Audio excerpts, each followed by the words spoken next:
श्री महादशा। और मैं देखिए बता रहा हूँ, मेरी बात पहले 5 मिनट सुन लीजिए, नहीं तो बहुत कभी नहीं सीख पाएंगे आप। देखिए आपको पता है ये आपकी कुंडली होती है। कुंडली का प्रारूप ऐसे ही होता है, ठीक है। पहला घर ये होता है, दूसरा घर ये है, तीसरा, चौथा, इस तरीके से घर कुंडली के होते हैं। और आपको पता है कि कुंडली में कुछ त्रिशधाय भाव होते हैं और कुछ त्रिक भाव होते हैं। कुंडली का त्रिशधाय भाव कौन सा? तीसरा घर, छठा घर, आठवां घर, 12वां घर, जिसे वैदिक एस्ट्रोलॉजी में शुभ ग्रह नहीं कहा जाता। और कुछ प्लैनेट जो होते हैं नैसर्गिक पाप ग्रह प्लैनेट होते हैं, ठीक है। पापी प्लैनेट होते हैं, जैसे सूर्य हो गया, मंगल हो गया, शनि, राहु, केतु हो गया, इनमें कंसीडर कहा जाता है। देखिए कुंडली का 5वां घर जो होता है त्रिकोण भाव होता है, ठीक है। कुंडली का केंद्र भाव जो होता है चौथा, 7वां और 10वां, और पहला जो होता है ये केंद्र और त्रिकोण दोनों का ही रूप प्रारूप जो है वो फॉलो करता है, ठीक है। ये आपको पता लग गया। बाकी कुंडली का दूसरा और 12वां घर एक तरीके से न्यूट्रल की कंसीडर में कहा जाता है, ठीक है। आगे बात समझ में। तो ज्योतिष का सिद्धांत यह है कि त्रिकोण भावों के जो स्वामी होते हैं, त्रिकोण भाव कौन सा हो गया? आपकी कुंडली का 5वां और 9वां, ठीक है। ये नैसर्गिक, नैसर्गिक का मतलब होता है नेचुरल, जिनको एस्ट्रोलॉजी में नैसर्गिक कहा गया है, हमेशा ही पापी कहा जाता है, ठीक है। मंगल हो गया, सूर्य हो गया, राहु केतु हो गया, ठीक है। ये ग्रह ही क्यों ना हो इस वाले भाव में, 5वें और 7वें भाव में, वे सदा शुभ फल देते हैं। नोट कर लीजिएगा इसे, बार बार मत पूछिएगा कि 5वें घर की महादशा चल रही है, 9वें घर की महादशा चल रही है, इसका ग्रह का मालिक पापी है तो कैसा फल देगा, ठीक है। आगे बात समझ में। इसको पल्ले बांध लीजिए, गांठ बांध लीजिए। परंतु इसके विरुद्ध आपने देखा होगा कुछ लोग ऐसे भी हैं जो सदा दुष्ट ही रहते हैं, ठीक है। कहते हैं ना, कुत्ते की पूंछ चाहे जितनी सीधी कर लो वो टेढ़ी की टेढ़ी रहती है, चाहे आप उनसे कितनी भी शिष्टता से पेश आओ। ऐसे दुर्जनों का प्रतिनिधित्व जन्म कुंडली में जो घर करते हैं वो होता है कुंडली का तीसरा घर, कुंडली का छठा घर, कुंडली का 8वां घर और कुंडली का 12वां घर, ठीक है। तो ऐसे दुर्जनों का प्रतिनिधित्व जन्म कुंडली में तृतीय, षष्ठ, अष्ट और देखिए 12वां और एकादश भाव को भी कंसीडर कहा जाता है, ठीक है। इन भावों के स्वामियों को ज्योतिष पापी की संख्या देता है, ठीक है। जो भी इसमें राशि पड़ी है उसका जो भी माई लॉर्ड होगा उसको भी पापी कहा जाता है। नेचुरल पापी पता लग गया। और क्योंकि आप कई बार लोगों की वीडियो सुनते होंगे और नोट्स आर्टिकल्स पढ़ते होंगे, आपको पापी में समझ नहीं आता, यार कोई कह रहा है कि सूर्य पापी है, कोई कह रहा है छठा, 8वां, 11वें भाव का मालिक पापी है। तो पापी से मतलब ये समझिए, ठीक है। आगे बात समझ में। और संसार में, ठीक है, इन भावों के पापी कहा जाएगा। कुछ ऐसे ही संसार में पापी लोग हैं जिनको यदि उत्तरदायित्व दिया जाए तो पापी नहीं रहते, वो अपने पाप को छोड़ देते हैं, धर्म पर चलने को उद्धत हो जाते हैं, ठीक है। और ऐसे लोग जो पापी भी हों, यहां मतलब समझिए मैं पापी की बात कर रहा हूं, लेकिन उन्हें कुछ कार्य दिया जाए तो वह अपने पाप को छोड़ देते हैं, ठीक है। वो अपने पाप को छोड़ देते हैं।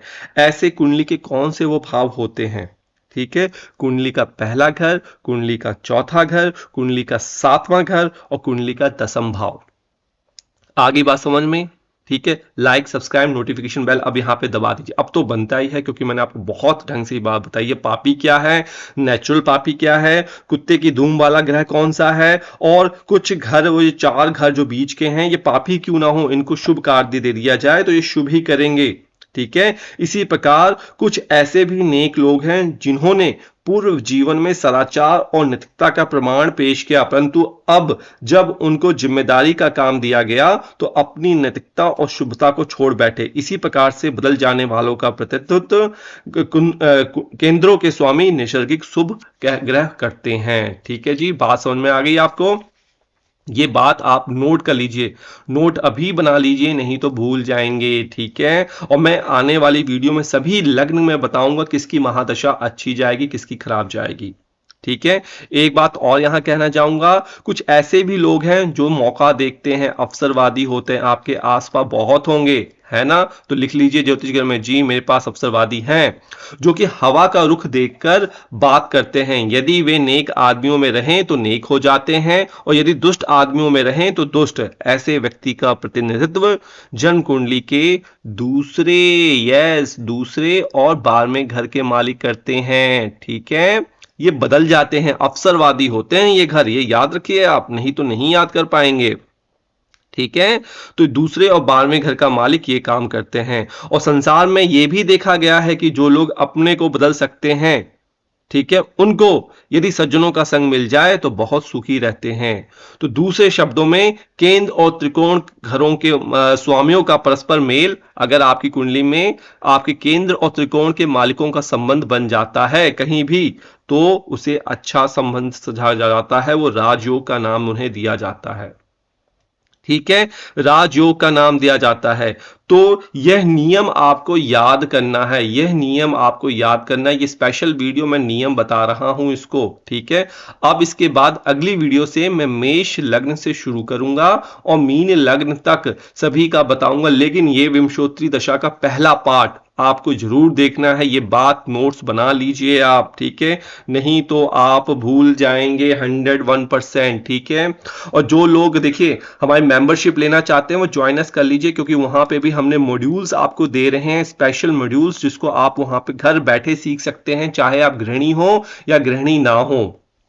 ठीक है, तो कंक्लूजन क्या कहा मैंने आपको, कुंडली के ग्रहों को याद करने की बात कही। मैंने आपको बता दिया पापी ग्रह क्या, रिपीट कर रहा हूं, क्रिटिसाइज मत कीजिएगा।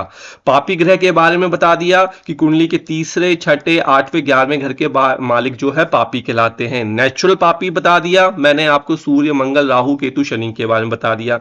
मैंने आपको केंद्र वाले भाव के बारे में बता दिया, मैंने आपको त्रिकोण बता दिया, मैंने ये भी बता दिया कुछ ग्रह अवसरवादी होते हैं, जैसे कि कुंडली का दूसरा और 12वां घर, जो कि जहां पे जाते हैं उसके हिसाब से अच्छे घरों में जाएंगे तो अपना फल अच्छे घरों के हिसाब से देने को बाध्य हो जाते हैं। नोट कर लीजिए ये पॉइंट, आपको कहीं भी सीखने को नहीं मिलेगा। श्री राधे, नमस्कार।